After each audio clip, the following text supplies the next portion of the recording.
बहुत बड़ा कैप्टन जो समुंदर का था, वो ईमान जब लेके आया, जर्मन का रहने वाला था, तो उसने ईमान क्यों लेके आया? उसको किसी साहब ने कुरान पाक दिया। उसने कुरान पाक में जब समुंदर का जिक्र पढ़ा, कुरान पाक में हज़रत यूनुस अलैहिस्सलाम का वाक़या है, फिर उस मछली का वाक़या है जो यूनुस अलैहिस्सलाम को अपने पेट में लेके समुंदर में उतरी, फिर उस तहतुस सरा का वाक़या है जो समुंदर के नीचे फिर एक समुंदर है, फिर उससे अगले समुंदर का वाक़या है जो बिल्कुल काला है, जहाँ बिल्कुल अंधेरा है। जब उन समुंदरों का जिक्र उसने पढ़ा तो उसका दिमाग घूम गया। वो कहने लगा। दोस्तों, आपका खैर मकदम है हमारे चैनल MHQ वायरल टॉपिक्स पर। दोस्तों, आज के शाही इमाम पंजाब मौलाना उस्मान लुधियानवी साहब के बयान का टॉपिक है, कुरानुल मुबारक में छुपे हैं ऐसे राज जिन्हें सुनकर आप हैरान और शुजदर रह जाएंगे, आपके होश उड़ जाएंगे।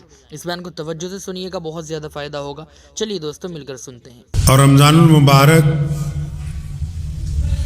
की सबसे बड़ी अज़मत वाली बात यह है, सबसे बड़ी रमज़ानुल मुबारक की खसूसियत ये है कि रमज़ानुल मुबारक का बाबरकत महीना नज़ूल कुरान का महीना है। इस अज़मत वाले महीने में अज़मत वाली किताब, अज़मत वाले नबी को अल्लाह तबारक व तआला ने अता फरमाई है। कुरान पाक को पढ़ना, कुरान पाक को समझना, कुरान पाक को पढ़ाना और कुरान पाक को दूसरों को समझाना, कुरान पाक पर अमल करना,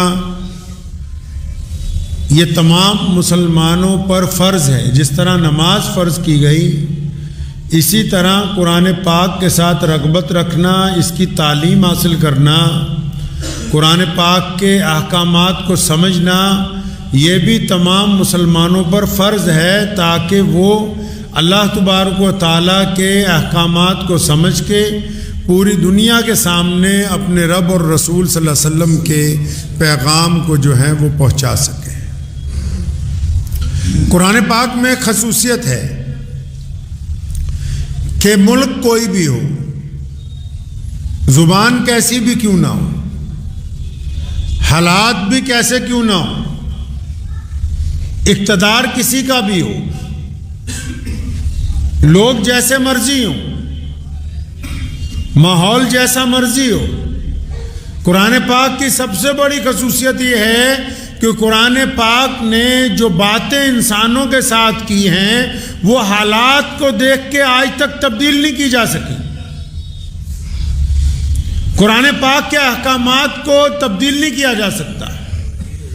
कुरान पाक जिस तरह नाजिल हुआ और जिस अंदाज से नबी अलैहिस्सलातु वस्सलाम को अता हुआ है, अब क़यामत तक कुरान पाक के ज़बर को ज़ेर के अंदर भी कोई तब्दील नहीं कर सकता। यह कुरान पाक की खसूसियत है कि अल्लाह ताला ने इस कलाम को दुनिया के तमाम इंसानों के लिए दिया है। हमारे यहाँ तो बहुत सारे लोग ये समझते हैं कि कुरान पाक सिर्फ मुसलमानों के लिए, और बहुत सारे मुसलमान आजकल इल्ला माशाल्लाह ऐसे हैं जो कुरान पाक को छुपा के रखते हैं कि अच्छा, अगर किसी गैर मुस्लिम दोस्त ने मांगा, किसी गैर मुस्लिम प्रोफेसर ने मांगा, किसी चाहने वाले ने मांगा कि हम भी देखें कि आपकी किताब में क्या लिखा है, आपके रब ने क्या बातें की हैं, तो 200 बार सोचेंगे भी दें या ना दें, ये वजू करेगा या नहीं करेगा। अल्लाह के बंदे, ये अल्लाह की किताब अल्लाह की मखलूक के लिए अल्लाह ताला ने अपने खातिबुन नबीयीन को अता फरमाई है। इसको छुपाना नहीं है, बल्कि दुनिया के हर एक फर्द तक उसकी जुबान में इसका तर्जुमा करके पहुंचाना है, ताकि वो अपने रब की बात को समझ सकें। और जब वो समझ लेंगे, अगर कुछ होगा या नहीं होगा, कम से कम ये तो ज़रूर होगा कि जिनको आपके मुताल्लिक गलत फहमी है, जिनको इस्लाम के मुताल्लिक गलत फहमी है, जो मुसलमानों को ये समझने लगे कि ये दहशत गर्द हैं, जिनके दिल में ये बात आ गई कि नौज़ुबिल्लाह कुरान पाक ने दहशत गर्दी की बात की है, जब वो कुरान को पढ़ेंगे, कुरान को समझेंगे, कुरान की आयतों को समझेंगे, तो उनको पता लगेगा कि कुरान पाक ने जहां जहां जुल्म के खिलाफ ऐलान किया, तो वो जालिमों के लिए किया गया, मजलूमों के हक में किया गया। कुरान पाक वो वाहिद किताब है जो इंसानों की हमदर्दी की बात करती है, और जिनको इस किताब का वारिस बनाया गया वो इस किताब को छुपाते फिर रहे हैं। इससे ज़्यादा बदकिस्मती की बात और क्या हो सकती है। जिनको वारिस बनाया इस किताब का, कुरान पाक की खसूसियत पता क्या है? आपको पता है? नबी अलैहिस्सलातु वस्सलाम से पहले जितने भी रसूल आए उनको किताबें दी गई, सहीफे दिए गए, लेकिन अल्लाह की तरफ से पाबंदी थी कि जो जिस नबी को किताब दी जाएगी उसका हाफिज सिर्फ नबी ही होगा, जिसको अता की जाएगी उसी को याद रहेगी। ये मोहम्मद रसूलुल्लाह ने हम पर करम फरमाया कि अल्लाह ने जब उनको कुरान अता किया तो उन्होंने पूरी उम्मत को हिफ्ज करने की इजाजत दे दी, वरना कुरान के अलावा किसी नबी की कोई ऐसी किताब है ही नहीं जो उनकी उम्मत में किसी ने हिफ्ज की हो। ये अजमत भी अगर अता की गई तो कुरान पाक को अता की गई है।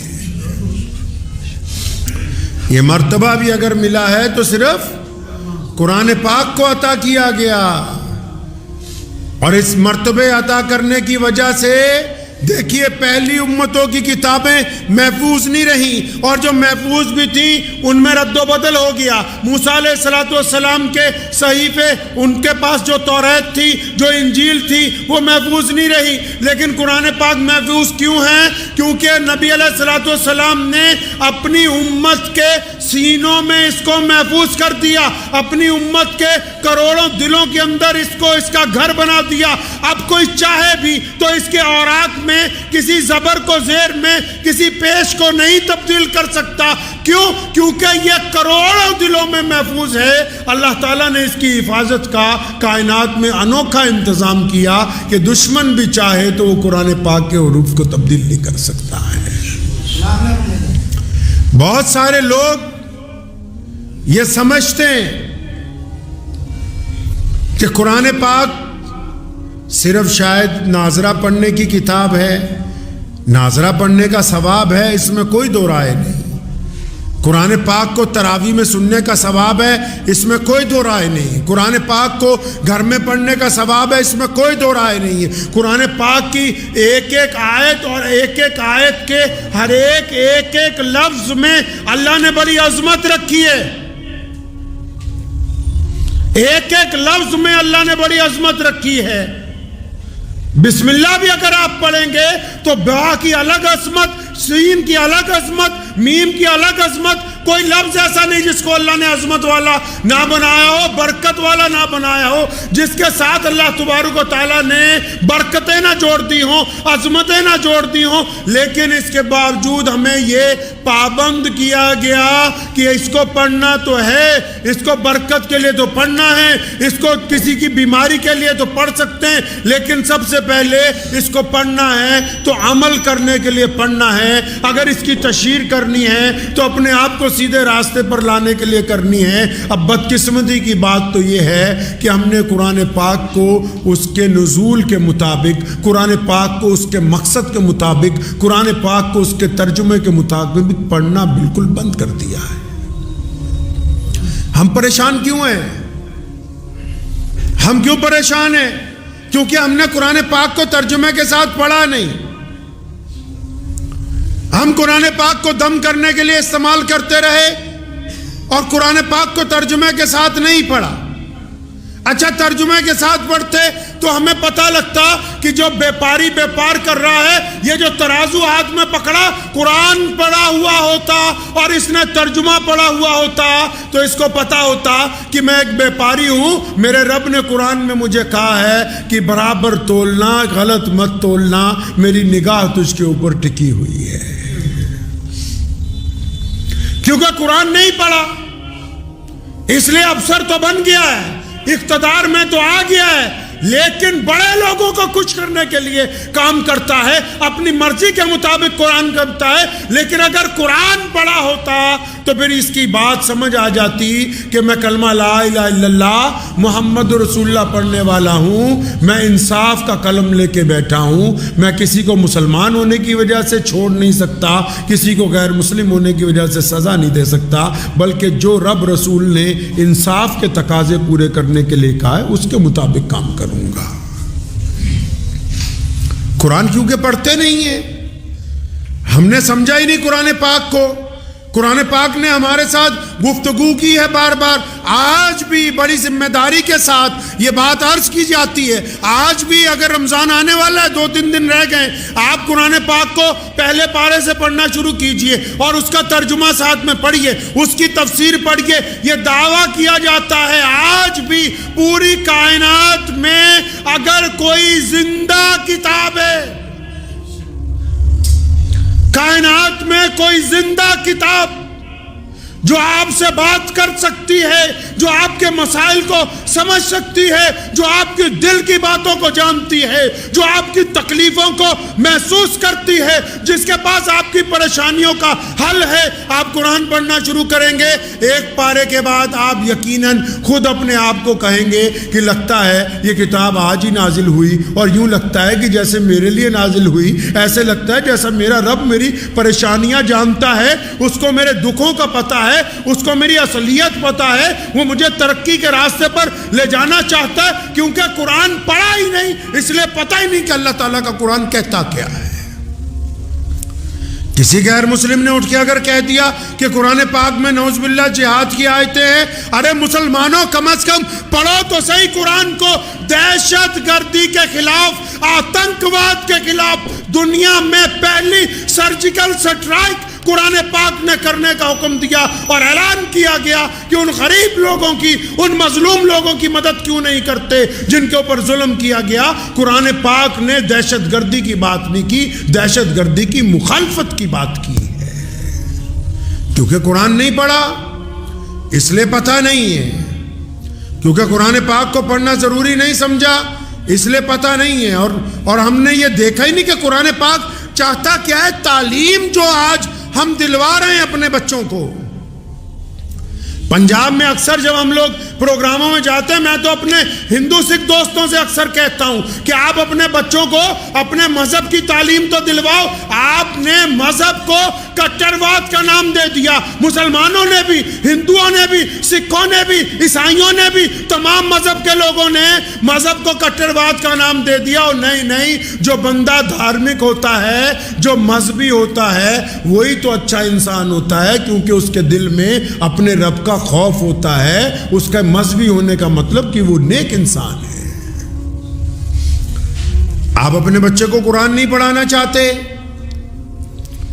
तो आपका बच्चा भी आपकी कदर नहीं कर सकता। क्यों? क्योंकि जो तालीम आप अंग्रेजी स्कूलों में उनको समझा रहे हैं, जो तालीम आप अंग्रेजों की उनको दिलवा रहे हैं, किन अंग्रेजों की तालीम? आज अगर आप किसी बड़े यूरोप के मुल्क में चले जाएं तो फैमिली का जो सिस्टम है वो खत्म हो गया। क्यों खत्म हो गया?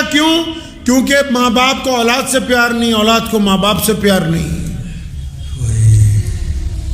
अच्छा एक बढ़िया सा जानवर जिसको पपी कहते हैं, कुत्ता, उसको खरीद के लोग पालते हैं, अपने घर में रखते हैं, अपने बिस्तर में अपने साथ सुलाते हैं। वो लोग जिनके पास बड़ी बड़ी डिग्रियां हैं, जिनके पास दौलत है, जिनके पास पैसा है, जिनके बड़े बड़े महल हैं, जिनके पास कोठियां हैं, अच्छी अच्छी कारें हैं, वो अच्छा सा कुत्ता एक खरीदते हैं और उसके ऊपर पैसे खर्च करते हैं, उसको नहलाते हैं रोजाना, उसको डॉक्टर के पास लेके जाते हैं, वॉक में सुबह अपने साथ लेके जाते हैं, उसको रात को अपने बिस्तर में सुलाते हैं और अपने माँ बाप को ओल्ड होम छोड़ के आते हैं।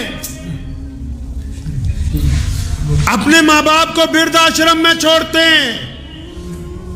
क्यों? क्योंकि उनके पास मजहब की तालीम नहीं है।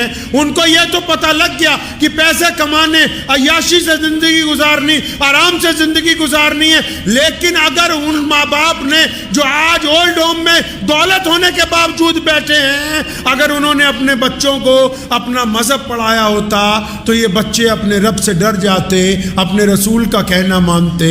इनको पता होता कि ज्यादा पैसों का मतलब ये नहीं कि बुढ़ा बुढ़ी को उठा के घर से फेंक दो, कि जब तक ये बुढ़ा और बुढ़ी राजी नहीं होते अल्लाह राजी नहीं होने वाला है।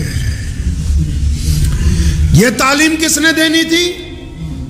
ये तालीम कुरान पाक ने दी है। और हुक्म हुआ, फरमाया जब माँ बाप के पास जाओ वो बूढ़े हो जाएं, ये दोनों कंधों के मुतालिक लिखा, फरमाया ऐसे दबा के झुक के जैसे कोई नौकर अपने मालिक से मिलता है,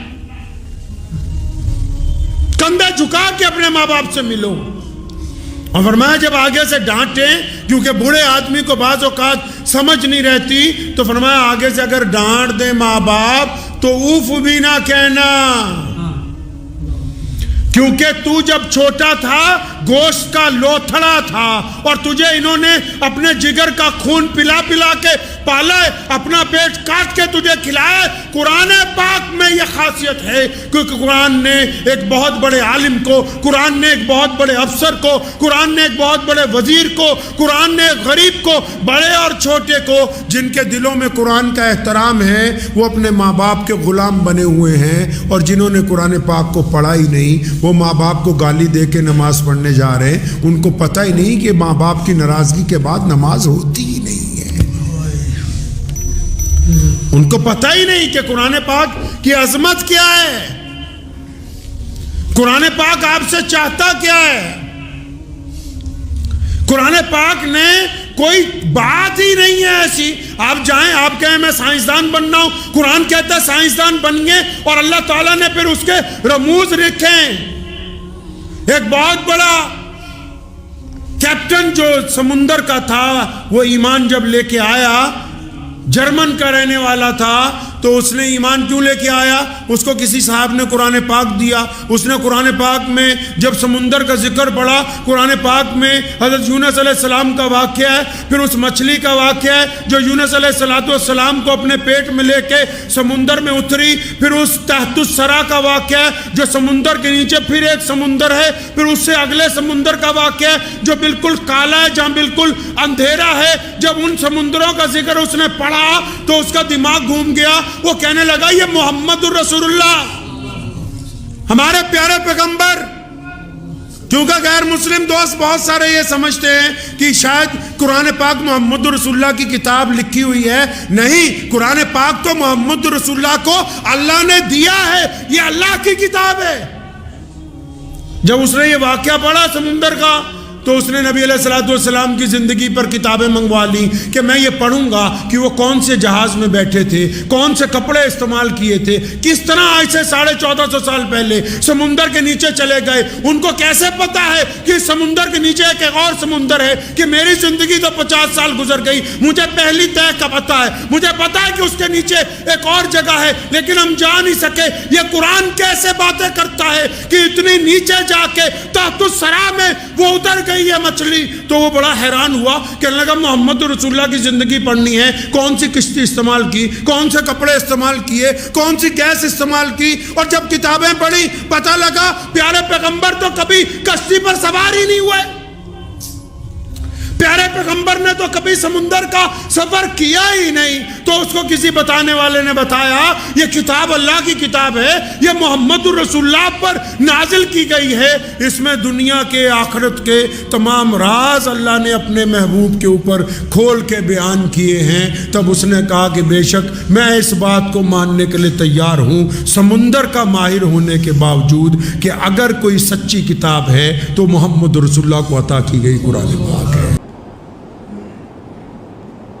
लेकिन कुछ लोगों ने आराम परस्ती के अंदर दुनिया में जुल्म फैलाने का एक तरीका ईजाद किया।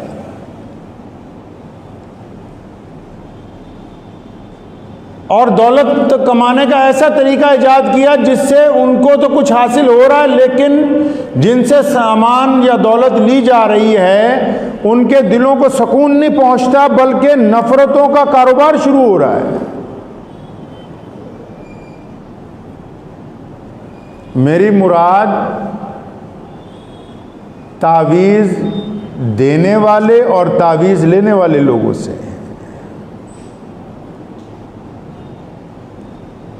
एक पुरानी हिकायत आपको सुनाता हूं कि एक जंगल में चिड़िया और चिड़ा एक डाल के ऊपर बैठे हुए थे। तो इतनी देर में चिड़िया अपने खामिद को बोलती है कि मुझे लगता है वो देखो दूर से शिकारी आ रहे हैं, हमें यहां से उड़ना चाहिए, चले जाना चाहिए। परिंदों को मारने वाला शिकारी आ रहा है दूर से।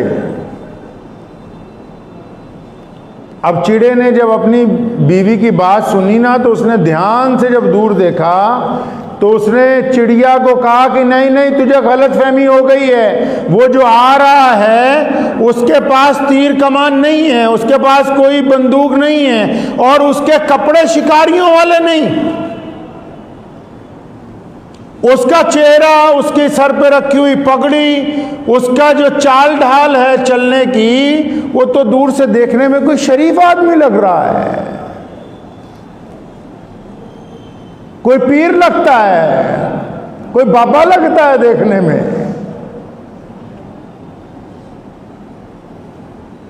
चिड़िया ने जब ये बात सुनी अपने मियाँ की जुबान से, तो उसको भी थोड़ी तसल्ली हो गई कि चलो जी, मैं तो समझी थी कोई शिकारी आ रहा है, हमें उड़ जाना चाहिए। अभी ये दोनों चिड़ा और चिड़ी बात ही कर रहे हैं कि एक तीर आया और चिड़े का दिल चीरता हुआ उसे अपने साथ ही ले गया।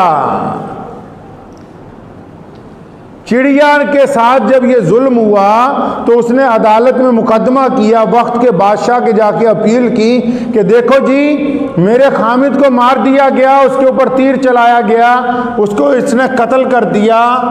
तो जब अदालत लगी, बादशाह ने दोनों फरीकों को बुलाया, गवाह मिले, तो ये साबित हो गया कि वो जो बंदा चला आ रहा था वही शिकारी था।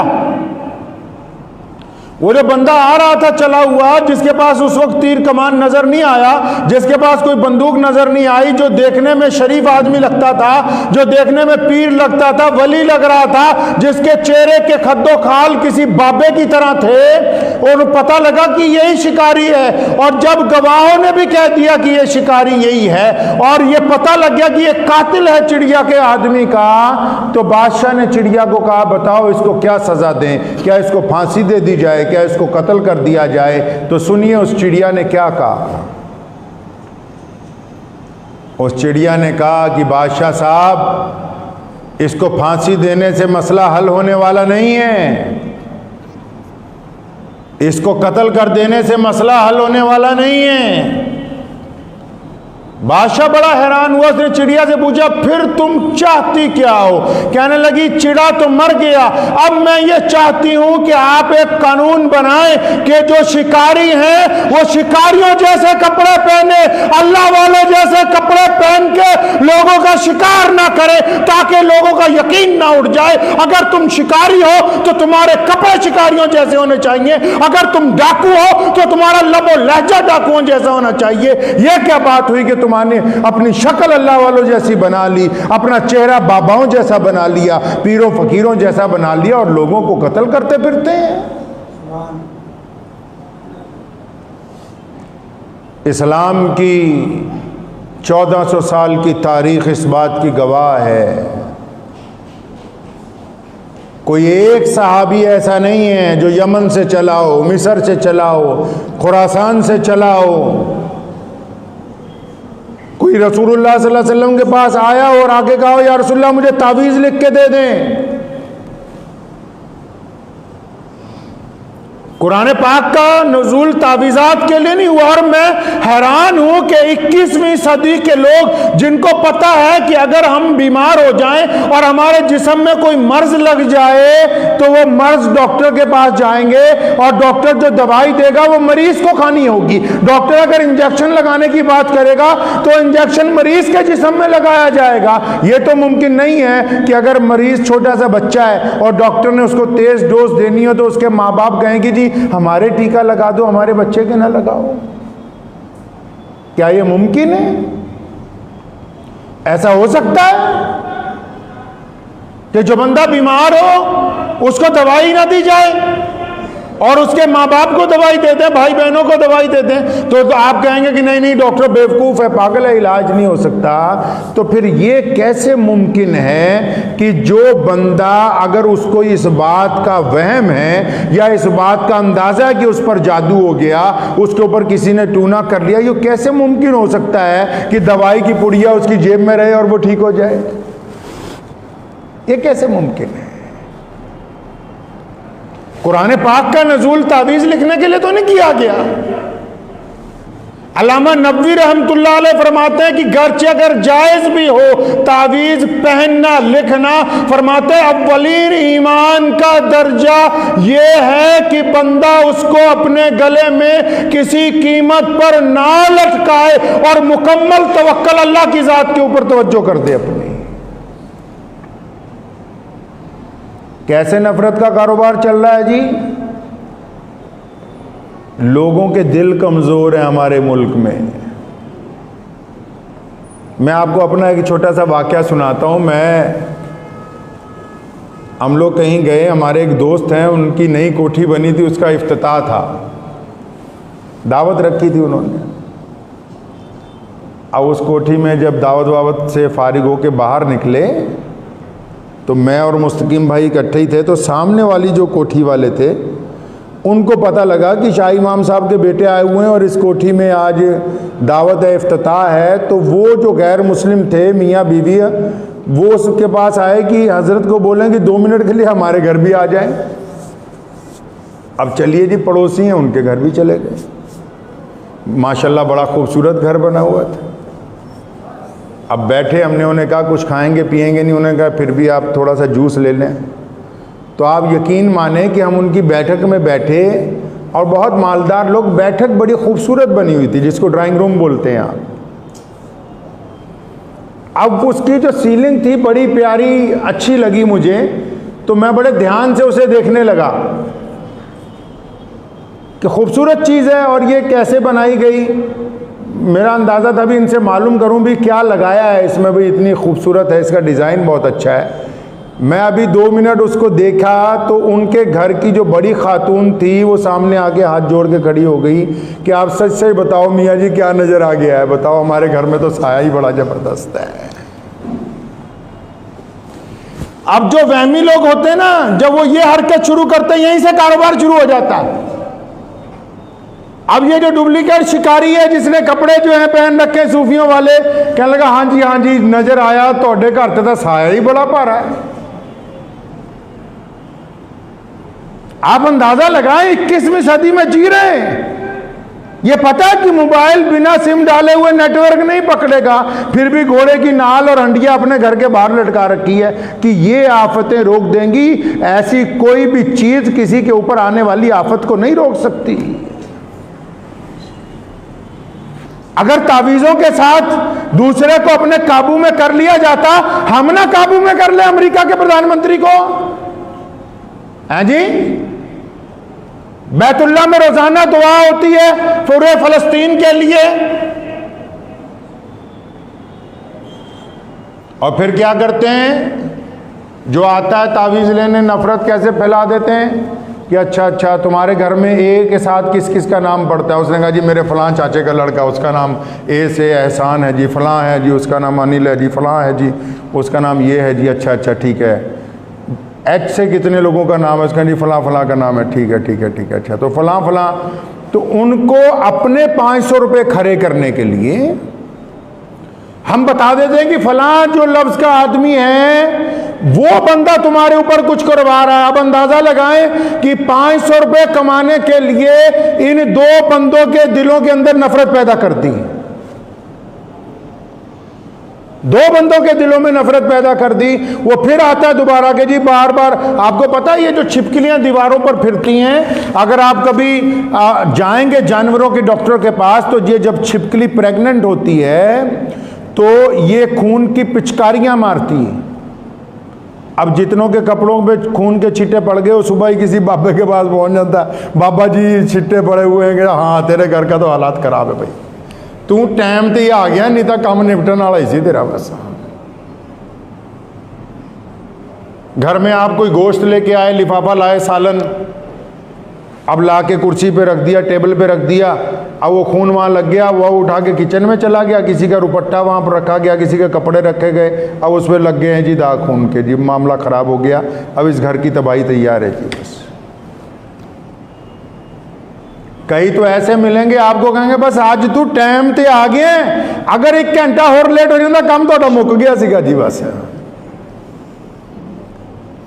अच्छे अच्छे लोग बाबे बने हुए हैं जो बेले हैं, जो कहते हैं उनको पता काम ही यही है, इसके अलावा अच्छा काम ही कोई नहीं। और आपको एक तजर्बे की मैं बात बताता हूं, आप कभी देखिएगा इसको जाके, वो भी सुने जो इसका कारोबार करते हैं। जो लोग इस तरीके के साथ दौलत कमाते हैं और जो बेवकूफ बन रहा है वो तो अलग बन ही रहा है, वो सारी जिंदगी इस झगड़े में से निकलेगा नहीं। जो इसमें घुस गया तावीज गंडे के चक्कर में, जिसको वहम पड़ गया कि मेरे ऊपर जादू हो गया, मेरे पर टूना हो गया, मेरे घर के अंदर ये आ गया, मेरे घर में वो आ गया, हर काम नाकामी हमारी है, फोड़ रहे हैं भूतों के ऊपर। ये तो वो काम हो गया जिस तरह बैंक में डकैती पड़ती है तो दूसरे दिन अखबार में आता है 50 करोड़ चोरी हो गए, तो चोर भी देखते हैं कि भाई निकले तो 2 थे, ये 48 लगता है, बाकी महकमे वालों ने बना लिया कि अब ये खा जाएंगे। वही काम। आप अंदाजा लगाएं, अगर इस काम के अंदर जो पड़ गया बंदा ना, जिसको इस बात का वहम हो गया कि मैं तवीज लेने हैं, उसने जगह जगह जाना ही और फिर उसकी जिंदगी, और जो गुमराही में पड़ गया अल्लाह नहीं चाहते उसे निकालना, वो खुद नहीं ना बदलना चाहता अपने आप को। और मुसलमानों ने, कईयों ने तो ठेका ले लिया है। याद रखें, वो मुसलमान जो ऐसे इलाकों में रहते हैं कि जहां मुसलमानों की तादाद कम है, अगर वो रेडी चला रहे हैं, अगर रिक्शा चला रहे हैं और इधर उधर जा रहे हैं और कोई उनको कहता कि जनाब कुछ कर दो, कुछ दम कर दो, ये कर दो, और इस कारोबार के अंदर लग गए, पैसे कमा रहे, आने वाली नस्लें मुतासिर हो जाएंगी तुम्हारी। देख लो जितने तावीज़ गंडे करते हैं, या तो उनका कोई बच्चा बीमार होगा या खानदान में कोई बीमार होगा और सारों का दिमाग ही खराब होगा, सही नहीं मिलेगा। आप लिख के ले जाइए आप मेरी ये बात। जो बंदा पैसे कमा रहा है ना इससे, उसकी बात कर रहा हूं, ले देने वाले की तो बात ही बताऊंगा आपको क्या होगा उसका। अगर मैं ये धंधा पकड़ लूं, अभी मैं ऐलान करूं, शाही इमाम साहब तावीज देंगे सुबह से, आप यकीन माने 200 आदमी रोज आ जाएंगे, ऐसे भी रोज 20 वापस करने पड़ते हैं यहां से। लेकिन जो बंदा उसके पैसे अपनी औलाद पर खर्च करता है, अपने घर के ऊपर खर्च करता है, अब जो पैसा ही आया हो दीन को बेचने के बाद, और दीन प्रॉपर्टी किसकी है जी? अल्लाह की है और रसूलुल्लाह की है। और जो अल्लाह ताला की प्रॉपर्टी में, अल्लाह ताला की जायदाद में घपला करना चाहता है, उसको हजम नहीं हो सकता है वो माल। ये माल नहीं हजम होने वाला, ये निकलना ही निकलना है हर हालत के अंदर। कुरान पाक में तो कहीं नहीं कहा गया कि आप लोगों को बुलाओ, उनको दम करके दो, उनको पानी पड़ के दे दो, उनको ये कर दो। आप उनके अकायद के साथ खिलवाड़ करके अपना घर चलाना चाहते हैं, चलेगा नहीं। बदतरीन असरात मुरत्तिब होंगे, आप अंदाज़ा नहीं लगा सकते उसके नुकसानात का। मुझे याद है बचपन से, अल्हम्दुलिल्लाह हमारे ख़ानदान को यहाँ 300 साल हो गए। मेरे जद्द अमजद हज़रत मौलाना शाह अब्दुल कादिर साहब लुधियानवी रहमतुल्लाह अलैह, और फिर उनके साहबजादे हज़रत मौलाना शाह मोहम्मद साहब लुधियानवी रहमतुल्लाह अलैह, फिर उनके साहबजादे हज़रत मौलाना मुफ्ती मोहम्मद ज़करिया साहब रहमतुल्लाह अलैह, फिर उनके साहबजादे रईसुल अहरार हज़रत मौलाना हबीबुर रहमान लुधियानवी रहमतुल्लाह अलैह, फिर उनके साहबजादे मेरे दादा मुफ्ती आज़म मौलाना मोहम्मद अहमद रहमानी रहमतुल्लाह अलैह, और मेरे वालिद मोहतरम हज़रत मौलाना हबीबुर रहमान साहब सानी मद्दज़िल्लु अलैह। आज तक किसी को तावीज़ दिया ही नहीं। और मस्जिद में बैठ के आप यही भूल गए कि करना क्या है, यहां आपको बिठाया क्यों है। और लोग भी तो ऐसे ही है ना, पेट्रोल पंप पे जाके कहते हैं कि जनाब 1 किलो चावल दे दो, मिल जाएंगे। कपड़े की दुकान पर जाओ और मिट्टी का तेल मांगो, मिल जाएगा। लोग अपना सवाल भूल गए हैं। मस्जिद में आते हैं कि हमारा कारोबार नहीं चल रहा, मस्जिद में आके तो आपको यह पूछना है कि हमारा अल्लाह के साथ ताल्लुक नहीं बन रहा। मस्जिद में आ रहे हो कि जी फलां घर में काम खराब हो गया, फलां घर में, मस्जिद में के तो आके आपको इमाम को ये पूछना है कि हमारा और अल्लाह का ताल्लुक नहीं बन रहा। हम नमाज पढ़ते हैं, हमारा दिल नहीं लगता, हम नमाज पढ़ते हैं, हमारा जहन कहीं और होता है, हमारा किरदार अच्छा नहीं हो रहा जो अल्लाह ताला से गुफ्तगू हो जाए। आपने सवाल ही बदल दिया, और जब सवाल बदला, जवाब देने वाला भी ईमानदारी से भटक गया। वो कहता ठीक है, तुझे ऐसा सवाल लेके आया है, 500 रुपये रख गले के अंदर, तुझे अभी जवाब बढ़िया से बना के दे रहे हैं। मुझे याद है मैं छोटा था, अब्बू जान के पास बैठा हुआ था यहाँ, तो एक साहब आए सुबह सुबह, 500 रुपया मुसाफे की था, हजरत जी अब्बा का इंतकाल हो गया, दुआ करवा दें। तो अब्बू जान ने 500 रुपये उसे वापस पकड़ाए, फरमाया बेटा दुआ नहीं बिकती है। ये जो हमने नफरत फैलाने का तरीका ईजाद किया है ना, सिर्फ मुसलमानों में नहीं है, ये जितने मजहब हैं उनके अंदर जो ढोंगी लोग हैं, किसी ने कहा ना नीम हकीम खतरा जान, नीम मुल्ला खतरा ईमान। मैं अकाल तख्त के जत्थेदार साहब से मिला तो मैंने उनको एक दिन ये बात कही, मैंने कहा इसके ऊपर काम करने की जरूरत है तमाम मजहबों के बड़े लोगों को, कि जो लोग इबादत गाहों के अंदर बैठे, क्या उनकी तालीम बहुत बेहतरीन है और तालीम के साथ क्या उनका किरदार बहुत अच्छा है, क्या जैसा उनका दिल है वैसी उनकी जुबान है, क्या जैसा उनका पहनावा वैसा ही उनका दिल है, तब तो वो इंसानों के लिए अच्छे हैं। लेकिन अगर नीम हकीम लोगों के लिए खतरा है तो इसी तरह नीम मुल्ला भी लोगों के लिए खतरा है, अब चाहे वो किसी भी मजहब के साथ ताल्लुक रखता हो।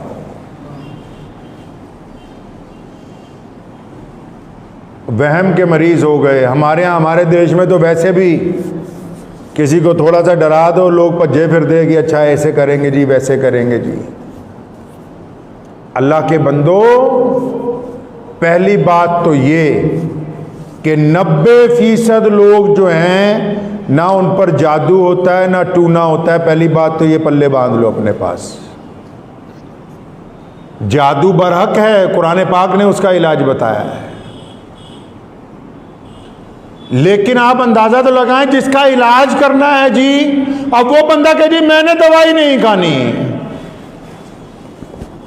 बंदा कहे मैं दवाई नहीं खाऊंगा, बस डॉक्टर साहब दवाई लिफाफे में डाल दो, घर में जाके लटका लेंगे। डॉक्टर कहूँगा ये महाबेवकूफ आदमी है कि ये कह रहा दवाई लटका लूंगा घर में जाके।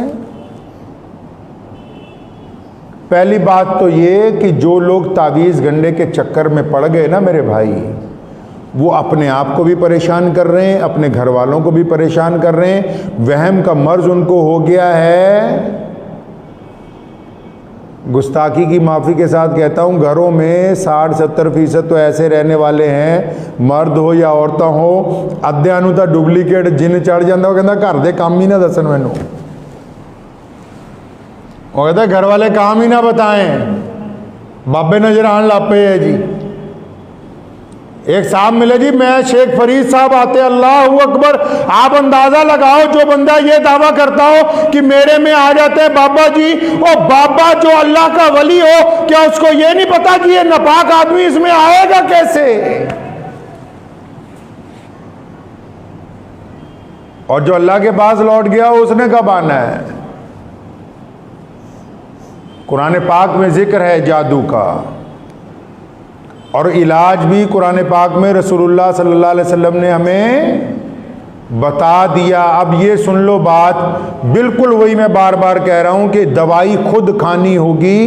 डॉक्टर अगर आपको बोले, कोई बाबा कह दे जी घर जाके आ लटका दो, किला ठोक दो जी, 50,000 का सामान ले आओ जी, ये जलाएंगे जी वो जलाएंगे जी, अल्लाह अकबर। सबसे पहले लिखा है मुहद्दिसीन ने कि अपने दिल को पहले पाक करना होगा कि नफ़े और नुकसान का मालिक कौन है? अल्लाह है। और फिर सही बुखारी की हदीस है, प्यारे रसूल सल्लल्लाहु अलैहि वसल्लम ने फरमाया कि जिस घर में सूरे बकरा पड़ी जाती हो, जिस घर में सूरे बकरा पड़ी जाती हो, उस घर में कोई जादू का असर नहीं हो सकता। हुण कई कहते सूरे बकरा ना पढ़नी पड़े, खुद अपनी जुबान से ना कुरान पढ़ना पड़े, दे दो लटका लो, तो फिर लटकाने से होने को वाला कुछ नहीं है। डॉक्टरों के पास जाना छोड़ देना, घर में ही रहा करें। बच्चों को बोले दवाई लेके बाहर दरख्त पे लटका दो भाई। रसूलुल्लाह सल्लल्लाहु अलैहि वसल्लम पर जब जादू किया गया तो कुरान पाक की आखिरी 2 सूरतें जो हैं, आखिरी 2 सूरतें जो हैं वो नाजिल ही इसीलिए हुई, आप पढ़िए आपका मसला हल है। और जो लोग कुरान पाक पढ़ने के बावजूद भी इस मसले में से नहीं निकल रहे हैं, तो फिर वो बदपरहेजी कर रहे हैं। क्या कर रहे हैं जी?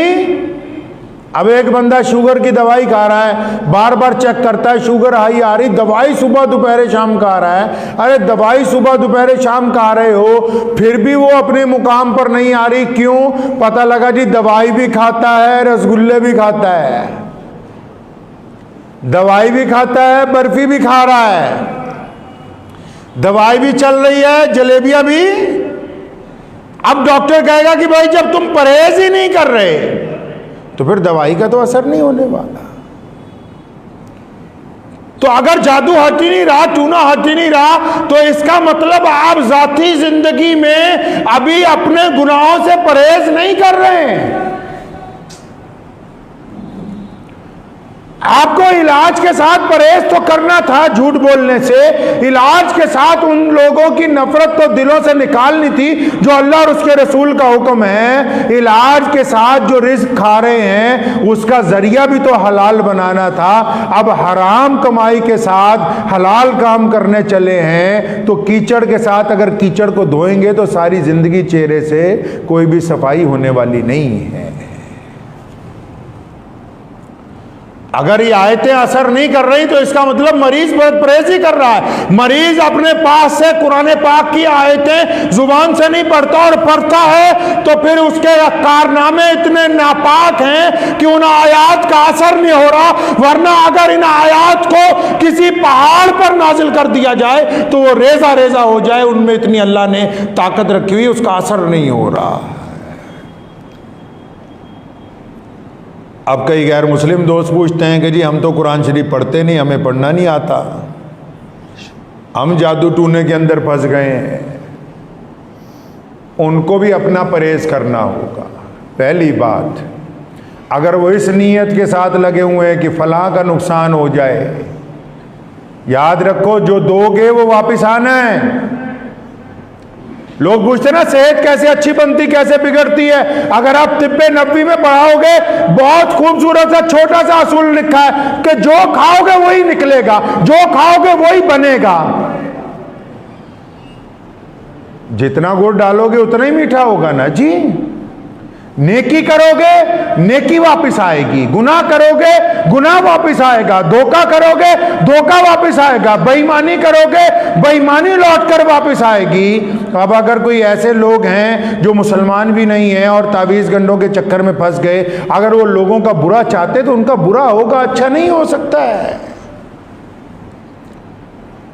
कैसे निकला जाएगा इस चक्कर में से? सबसे पहले फरमाया इस मन को पाक करना है, इसे पाक करना है। आप मुसलमान हैं या नहीं हैं, इस दिल को पहले आपको पाक करना होगा। इस दिल में से लोगों की बुराई और हराम लुक्मे से तौबा करनी होगी। आप जब परहेज करेंगे रसूलुल्लाह सल्लल्लाहु अलैहि वसल्लम के हुक्म के मुताबिक, फिर बाबियाना कारोबार बंद हो जाना है। और बापों के पास तो आजकल अल्लाह माफ फरमाए लोगों की इज्जतें महफूज नहीं है, लोगों की इज्जतें महफूज नहीं। इंसानियत के साथ वो खिलवाड़ मजहब के नाम पे, कहा ना उरूज से बहरोवर न होगी कभी हयात मुनाफिकाना, जुबान पे इस्लाम का वजीफा मगर ख्यालात काफिराना। इसलिए अपनी ज़िंदगी के अंदर इस बात को नोट कर लें। कोई बंदा आपको कह देता है मेरे पे जादू हो गया जी, मेरे पे टूना हो गया, भी उसको और हवा मत दें, उसको डराएं नहीं। शरीयत ने कहा है कि आप लोगों को डराएं नहीं, मोहम्मद रसूलुल्लाह का हुक्म है लोगों को डराओ नहीं, उनको हौसला दो। अगर उसके साथ परेशानी है उसे समझाओ, अगर ज़्यादा परेशानी उसको बोलो सदका करे अल्लाह के रास्ते में, ज़्यादा परेशानी उसको बोलो रात को लेट के इत्मीनान से सोचे कोई ऐसा बंदा होगा। अगर किसी की औलाद हो ही नहीं रही, डॉक्टर कहते हैं सारी रिपोर्टें ओके हैं और बाबे भी फेल हो गए, तो इत्मीनान से रात को लेट कर सोचे कि पिछली जिंदगी में किसी ऐसे का दिल दुखाया था जो आज भी तू बेखबर हो गया और वो खबरदार है, तू भूल चुका है, वो आज भी तुझे बद्दुआएं दे रहा है। उस गरीब के साथ जो ज्यादती की गई है, उसके साथ जो जुल्म किया गया है, जब तक हुकूकुल इबाद की माफ़ी नहीं होगी रास्ता खुलने वाला नहीं है। ये दुआएं यहाँ से जाती हैं और गरीब की किसी की आह होती है, किसी गरीब की मजदूरी मारी हुई होती है, किसी के साथ ठगी मारी हुई होती है, किसी की माँ बहन के साथ ज्यादती की होती है, किसी का नाजायज दिल दुखाया होता है, किसी को बिला वजह गाली दी होती है, इधर से पूरी ताकत से दुआएं जाती हैं। और बड़े बड़े वली जो सच्चे वली हैं अल्लाह के, जब वो भी दुआएं करती हैं तो दरमियान में उस मजलूम की आके उन दुआओं को रोक देती, वो तो अर्श तक पहुंचती ही नहीं है। तौबा, इन तमाम मसाइल का हल है तौबा। मुफ्ती रशीद अहमद साहब लुधियानवी, मुफ्ती आज़म कदसर रहमतुल्लाह अलैह फरमाया करते थे, अस्तगफार, सबसे ज़्यादा अस्तगफार, बार बार तौबा। सुने, जादू टूने में सारी फंसे हुए, मुसलमान हो या गैर मुस्लिम। जो मुसलमान है 24 घंटे अस्तगफार पढ़ें, और जो गैर मुस्लिम है इस चक्कर में फंस गए 24 घंटे ये सोचे कि रब्बा किस बंदे का मैंने बुरा किया था, मुझे उससे माफ़ी की तौफीक अता फरमा। खुदा की कसम आप तौबा करते चले जाएंगे, आपकी तौबा कबूल होती चली जाएगी, बीमारियां आपसे दूर भागती जाएंगी। जब तक आप तौबा नहीं करेंगे, अगर आप उल्टे होके भी लटक जाएं तो दुनिया का कोई मौलवी, कोई तावीज़ गंडे वाला आपको बचा नहीं सकता है। ये सब वहम अपने दिल से निकाल दें, फला फला कुछ कर देगा। अगर हमारा मामला अल्लाह के साथ ठीक है, किसके साथ ठीक है जी? हमारा मामला अगर अल्लाह के साथ ठीक है तो दुनिया की कोई ताकत आपको नुकसान नहीं पहुंचा सकती। मुबारक का आज पहला जुमा है। अल्लाह करीम ने हम सब पर बड़ा फजल फरमाया कि हम सब ने इस रमज़ानुल मुबारक को पा लिया है। वरना बहुत सारे लोग ऐसे हैं जो पिछले रमज़ान में हमारे दरमियान थे और आज वो इस दुनिया में नहीं है। चाहे वो जवान हों, चाहे बूढ़े हों, चाहे बच्चे हों। अगर हम पीछे मुड़ के देखेंगे तो बहुत सारे लोग आज हमारे साथ नहीं हैं। तो अल्लाह का हम पे ये करम हुआ कि अल्लाह ताला ने एक बार फिर हमें रमज़ानुल मुबारक पा लेने का मौका अता फरमाया। दो चीज़ों का रिश्ता बड़ा गहरा है इस्लाम में। जोड़ियां होती हैं ना, दोस्तों में भी जोड़ियां होती हैं, मियाँ बीवी की भी जोड़ी होती है, कारोबारी लोगों की जोड़ियां होती हैं, दीनदार लोगों की जोड़ियां होती हैं। इस्लाम में भी दो चीज़ों का रिश्ता बड़ा मजबूत है, एक रमज़ान का और दूसरा रमज़ान के साथ कुरान का। क्योंकि रमज़ानुल मुबारक जो है ये नज़ूल कुरान का महीना है। अल्लाह तबारक व तआला ने इस मुक़द्दस महीने में कुरान पाक को नाजिल फरमाया।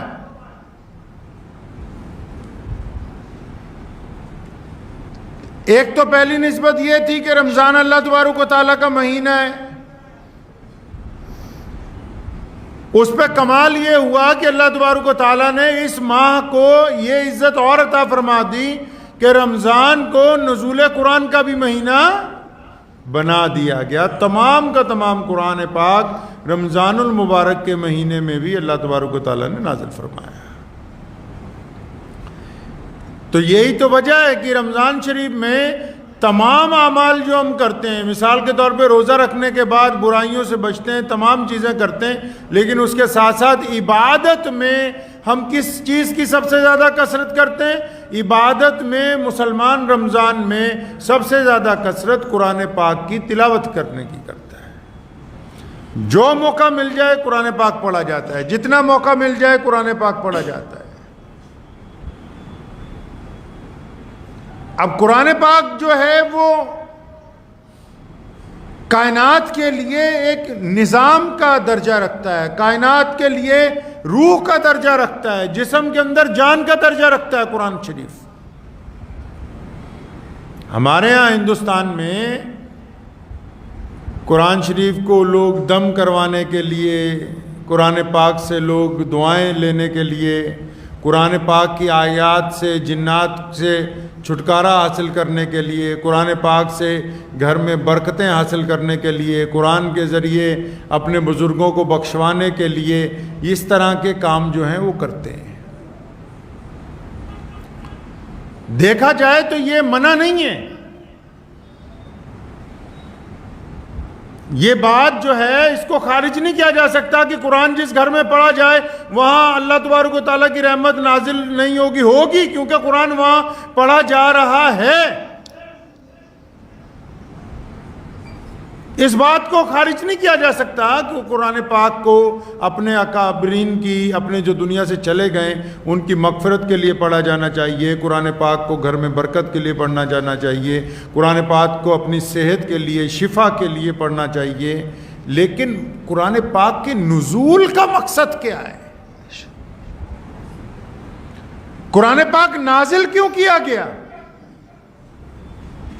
जब तक नुज़ूल कुरान का मकसद हमें पता ना हो कि कुरान पाक नाजिल क्यों किया गया, तब तक बाकी चीज़ें जो हैं वो अपनी जगह रह जाएंगी, हमें उसका असल मकसद पता नहीं लगेगा। मैं दुनियावी तौर पर एक छोटी सी मिसाल आपको देता हूँ। मिसाल के तौर पर हम कहें कि जी फलां गांव के अंदर एयरपोर्ट बनेगा। अब जब एयरपोर्ट बनने के लिए तैयार होता है तो बेशुमार होटल बनते हैं, बेशुमार लोग वहाँ पे अपने घर बनाने शुरू करते हैं, बेहतरीन सड़कें बनानी शुरू करते हैं। क्यों जी? कि जी इस इलाके में एयरपोर्ट बन रहा है, सारा कुछ यहाँ का महंगा हो गया है, एयरपोर्ट बनने लगा है तो सारी चीज़ें अच्छी बनेंगी यहाँ। अब अगर सब कुछ बन जाए, वही ना बने जिसके लिए सारा कुछ बनाया गया है, वो इदारा ही चालू ना हो जहां पे मुसाफिरों ने आना, उतरना, चढ़ना है, तो कितने दिन ये बाकी चीजें फायदा देंगी? लोग कहेंगे बंद हो गया ये, यहां अब कोई फ्लाइट नहीं उतर रही। एक यूनिवर्सिटी अगर किसी गांव में बनती है तो चारों तरफ लोगों के घर में पीजी बन जाते हैं, बच्चे आके रहने लग पड़ते हैं, होटल खुल जाते हैं, दुकानें खुल जाती हैं, साजो सामान की दुकानें खुल जाती हैं। लेकिन बनी यूनिवर्सिटी किस लिए? यूनिवर्सिटी को बनाने का मकसद क्या है? ये तो उसके जाहिरी जो बाहर के फैज हैं वो हासिल हो रहे हैं, लेकिन उसका मकसद क्या है बनने का? इसी तरह कुरान पाक जो है वो पूरी कायनात के लिए एक ऐसी किताब अल्लाह तबारक व तआला ने नाजिल की जिसका मकसद इंसानों को राह रास्त के ऊपर लाना है। ये उसके बाकी के असबाब हैं, ये दीगर असबाब हैं। कुरान पाक की फलां सूरत पढ़ो सेहत में इजाफा होगा, फलां सूरत पढ़ो जिन्नात आपको नहीं पकड़ेंगे, फलां सूरत पढ़ो घर के अंदर बरकत हो जाएगी, फलां सूरत पढ़ो बच्चों की नजर उतर जाएगी। ये अपनी जगह हक है, लेकिन कुरान पाक का नुज़ूल क्यों किया गया? जब तक उसके मकसद को नहीं समझा जाएगा बात हल होने वाली नहीं है। दुनिया भटक रही थी नज़ूल कुरान से पहले, कुरान पाक के नाजिल होने से पहले दुनिया भटक रही थी। दुनिया में दस्तूर नहीं था, कोई कानून नहीं था। आप अगर इतिहास उठाएंगे, मोहम्मद रसूलुल्लाह सल्लल्लाहु अलैहि वसल्लम जब मक्का मुकर्रमा में पैदा हुए कोई निज़ाम नहीं था, रंगदारी थी, दादागिरी थी, बस निजाम नहीं था। कोई जिसके पास ज्यादा ताकत है बस वो कहता था मैं अपने हिसाब से निजाम चलाऊंगा। नज़ूल कुरान से पहले लोगों में सच बोलने की रिवायत नहीं थी। कुरान पाक नाजिल होने से पहले माँ बाप का एहतराम नहीं था। कुरान पाक के नज़ूल से पहले बेटी के लिए जिंदगी नहीं थी। कुरान पाक के निज़ाम से पहले साहूकारों के पास सिर्फ सूद के नाम पर फंदा था जो गरीब की गर्दन में डाल दिया जाता था। कुरान पाक के नज़ूल से पहले सिर्फ जुल्म और ज्यादती के नाम पर गरीबों का कत्लेआम था जिसको रोकने वाला कोई नहीं था। कुरान पाक के निज़ाम से पहले गरीब की बेटी का एहतराम नहीं था, जिसका दिल चाहता था उसकी इज्जत वो लूट सकता था। आज के लोगों ने क्या समझा कि कुरान सिर्फ बरकतें देने और बरकतें दिलवाने के लिए नाजिल हुआ, कुरान सिर्फ मुर्दे बख्शवाने के लिए नाजिल हुआ। ऐसा नहीं है। कुरान ने इंसानियत को जिंदगी अता की है। कुरान के नजूल से पहले इंसानियत सिसक रही थी, इंसानियत मर रही थी, बेटियों का एहतराम नहीं था। कुरान पाक का जब नजूल हुआ है तो जिंदगी की रवश बदल गई। अल्लाह तबारक व तआला ने हर खास और आम को इस किताब के जरिए इज्जतें अता फरमाई हैं।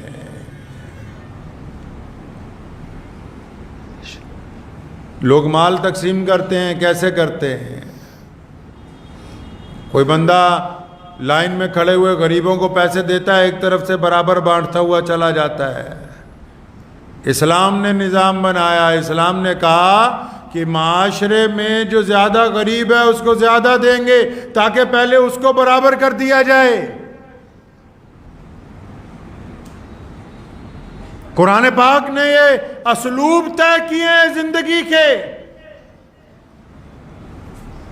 मोहम्मद रसूलुल्लाह सल्लल्लाहु अलैहि वसल्लम उम्मी है। कमाल की बात आप ये देखें, पूरी कायनात में आज तक जितने बड़े बड़े लोग आए हैं उन्होंने बड़ी बड़ी यूनिवर्सिटियों से, प्रोफेसरों से, बड़े बड़े लोगों से इल्म हासिल किया है। और ये इतनी बड़ी किताब जो आज पूरी कायनात में तमाम मुल्कों में तमाम जुबानों में पढ़ी जाती है, तो जिस ज़ात के ऊपर नाजिल हुई, मोहम्मद रसूलुल्लाह सल्लल्लाहु अलैहि वसल्लम के ऊपर, वो नबी उम्मी हैं। वो किसी के पास कलम दवात लेके पढ़ने के लिए नहीं गए। ये कुरान पाक के नुज़ूल का सबसे बड़ा कमाल है।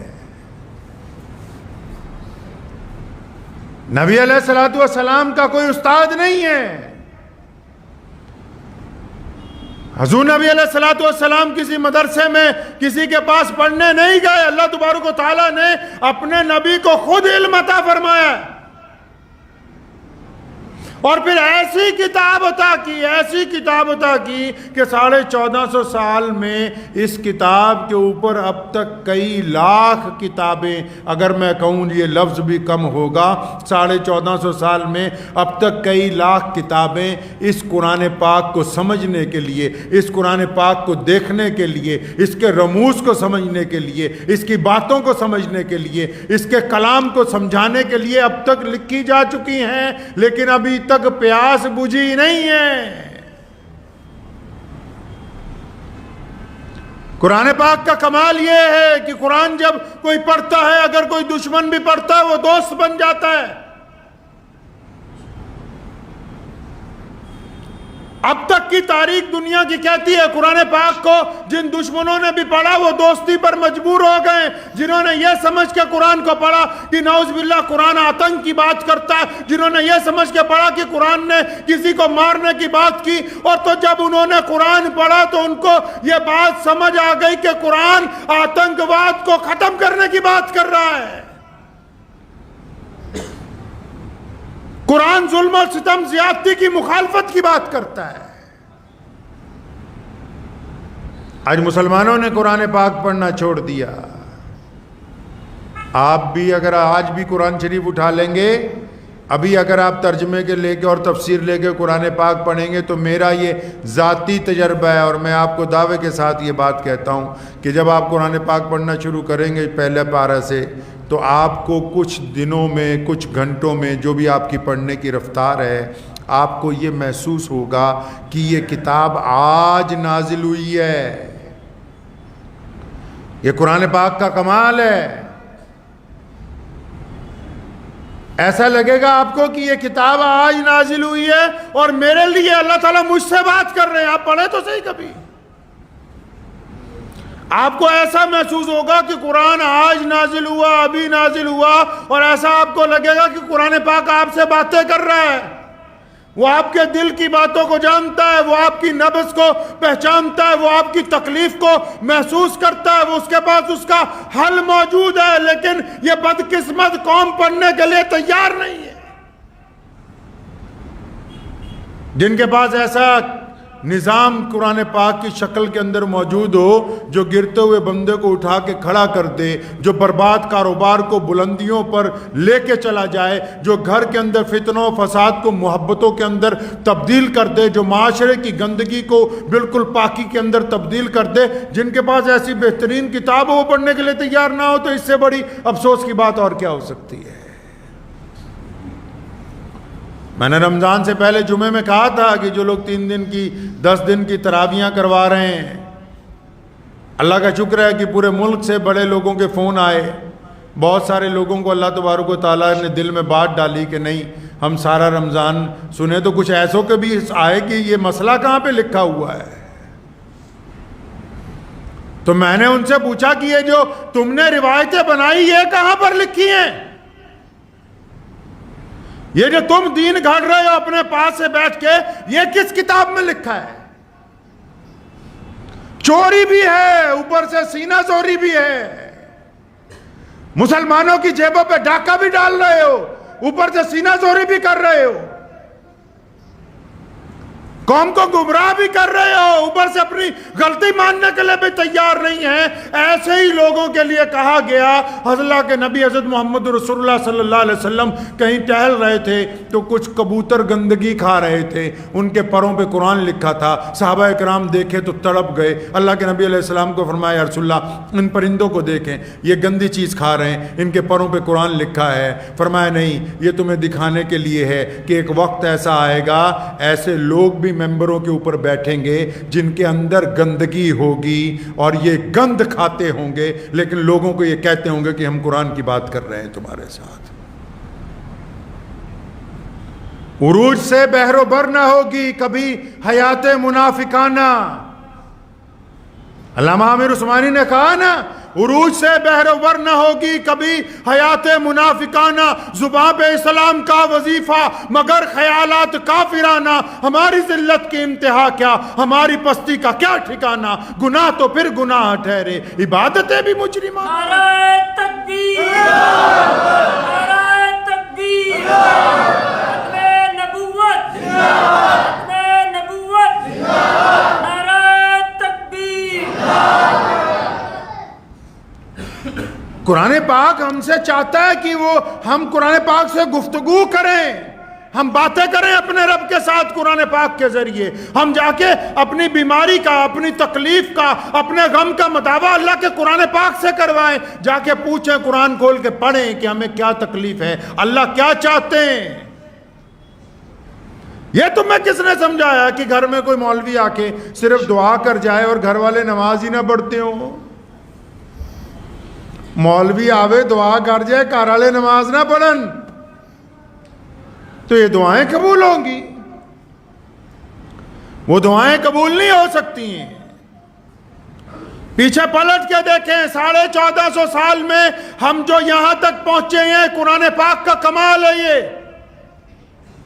कई लोग सारा दिन मुसलमानों को डराते हैं, अपने ही लोग ये कहते हैं कि हम बहुत गुनहगार हैं, हम बड़े बददियानत हो गए। हमने ये आज भी कायनात के अंदर जितनी अक़वाम हैं उनमें सबसे खूबसूरत अगर कोई कौम मौजूद है जिसने अल्लाह और उसके रसूल सल्लल्लाहु अलैहि वसल्लम के पैगाम को समझा है, अल्लाह और उसके रसूल सल्लल्लाहु अलैहि वसल्लम से मोहब्बत का ऐलान किया, अल्लाह और उसके रसूल सल्लल्लाहु अलैहि वसल्लम से मोहब्बत का सबूत दिया, तो वो कलमा ला इलाहा इल्लल्लाह मोहम्मद रसूलुल्लाह पढ़ने वाले मुसलमान हैं। कि जिनको तुम गुनहगार कहते हो, अल्लाह का इनसे वादा है कि ये मेरे बंदे हैं, जब ये मेरी तरफ पलट के आएंगे तो मैं इनका बाजू पकड़ के इनको अपनी तरफ खींच लूँगा। आई कायनात में मैं ये नहीं कहता कि कौन अच्छा है कौन बुरा है, मैं लेकिन ये ज़रूर कहता हूँ कि जो भी लोग जिनको अल्लाह और उसके रसूल का डर दिल के अंदर है, अगर वो कोई बददियानती करते तो उनका दिल बार बार गवाही देता है कि ये काम तुमने गलत किया है। अगर उनके कपड़े नापाक होते हैं, इस बात को मानते हैं कि हमारा लिबास नापाक है।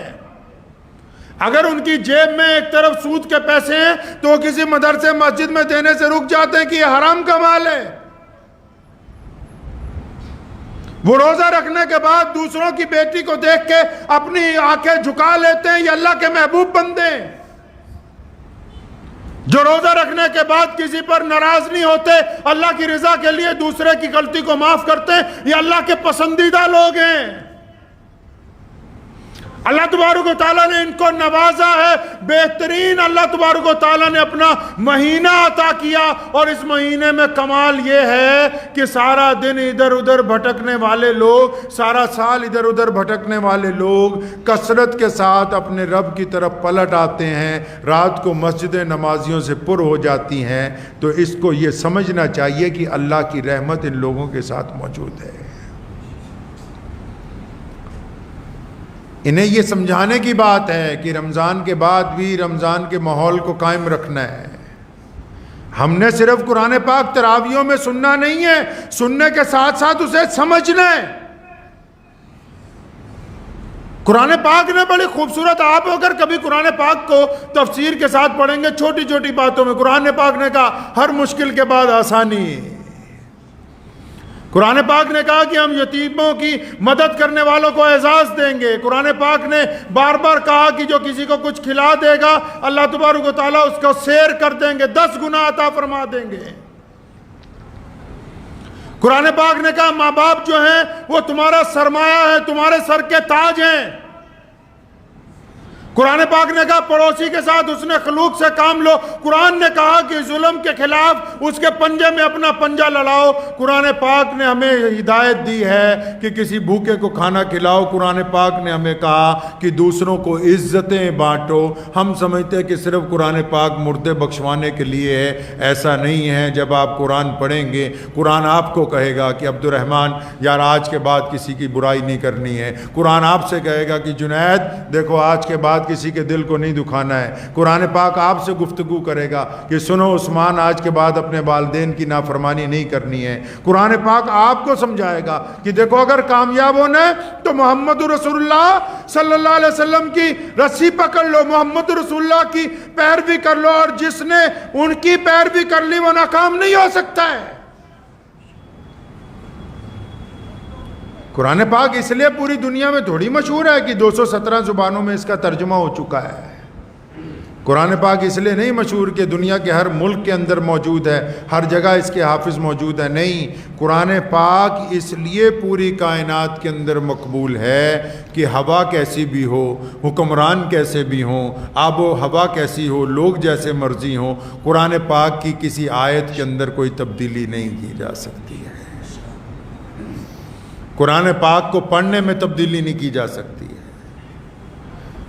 ये रमज़ान का मुकद्दस महीना है, कुरान के साथ मोहब्बत करें। कुरान पाक आपसे हदीस पाक में आता है। मैं सिर्फ अब उनकी बात ही अगर कर लूं कि जिनको तर्जुमा पढ़ना ही नहीं आता, सिर्फ नाज़रा ही पढ़ते हैं।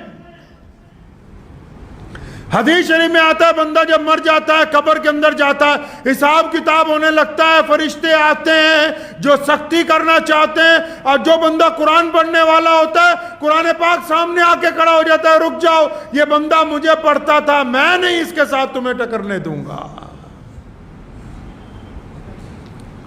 अपने पढ़ने वाले की हिफाजत कुरान पाक कब्र के अंदर करता है। मैदान हशर में अल्लाह तबारक व तआला के हुजूर सिफारिश करेगा, नबी अलैहिस्सलातु वस्सलाम की बारगाह में गवाह बन के खड़ा होगा। कुरान पाक को अपना साथी बनाए। ये अल्लाह तबारक व तआला की वो मुकद्दस किताब है कि जिसने इसे अपनाया है वो इसे फिर छोड़ नहीं सका, और जो कुरान पाक का हो गया अल्लाह तबारक व तआला की तमाम मदद उसके लिए हो गई। आप तारीख उठा लें कुरान शरीफ की, जितने बड़े बड़े गैर मुस्लिम फ़िलासफ़र हैं या बड़े बड़े लिखने वाले हैं, PhD स्कॉलर्स हैं, जिन्होंने इस नीयत से कुरान पाक को पढ़ा कि नाउज़ बिल्लाह कुरान पाक में जिहाद का ज़िक्र है, कुरान पाक किसी को मारने की बात करता है, उनको मजबूरन कुरान पाक पढ़ने के बाद ये अपनी ज़ुबान से कहना पड़ा कि दुनिया में अगर आतंकवाद के ख़िलाफ़ कोई किताब सीधे तौर पर बोलती है तो वो कुरान पाक है। कुरान शरीफ की अगर मैं सिफात गिनाने लगूंगा तो सारी ज़िंदगी गुजर जाएगी, मुकम्मल नहीं होंगी। लेकिन मैं सिर्फ उनकी बात करता हूं जिन्होंने कुरान शरीफ को पढ़ा इस नियत से कि नौज़ुबिल्लाह इसकी मुखालफत करनी है, उनको कुरान से दोस्ती करनी पड़ी है। मुझे एक साहब ने पूछा, वक्त भी हो गया लेकिन मुख्तसर सी एक बात आपको बड़ी कीमती बताऊं। मुझे एक साहब ने पूछा कि क्या कुरान शरीफ में, गैर मुस्लिम दोस्त थे, कि कुरान शरीफ में तलाक का जिक्र है? मैंने कहा बिल्कुल है। तो उन्होंने कहा कि जो हमारे मज़हब की मुक़द्दस किताबें हैं उनमें नहीं हैं। तो मैंने कहा अल्लाह तबारक व तआला ने कुरान पाक में जो तलाक का जिक्र किया, तलाक का हुक्म दिया, इस्लाम ने तलाक को भी रहमत बना कर डाला है। उसमें क्या बना के डाला जी? तुम मानते हो कि मोहल्ले में लड़का बड़ा बदमाश है, शराबी है, ये है वो है, लड़की फंस गई, लड़की फंस गई, आप मानते हैं इस बात को? दुनिया के बाकी कानून कहते हैं कि नहीं, शादी हो गई, अब तो दोनों जो क़यामत तक इकट्ठे ही रहेंगे, जनाजा ही उठेगा। इस्लाम ने कहा नहीं, अगर शादी हो गई, गलत हो गई, लड़का बहुत दुखी है, लड़की बहुत दुखी है, तो क्या इनको मौका नहीं देना चाहिए कि नई जिंदगी शुरू कर लें? दोस्तों उम्मीद है शाही इमाम पंजाब मौलाना उस्मान लुधियानवी साहब का ये बयान आपको बहुत ज़्यादा पसंद आया होगा। बयान पसंद आया हो तो वीडियो को लाइक, शेयर और चैनल को सब्सक्राइब करना बिल्कुल ना भूलिएगा। चलिए मिलते हैं किसी और वीडियो में। वस्सलामु अलैकुम वरहमतुल्लाहि वबरकातुहू।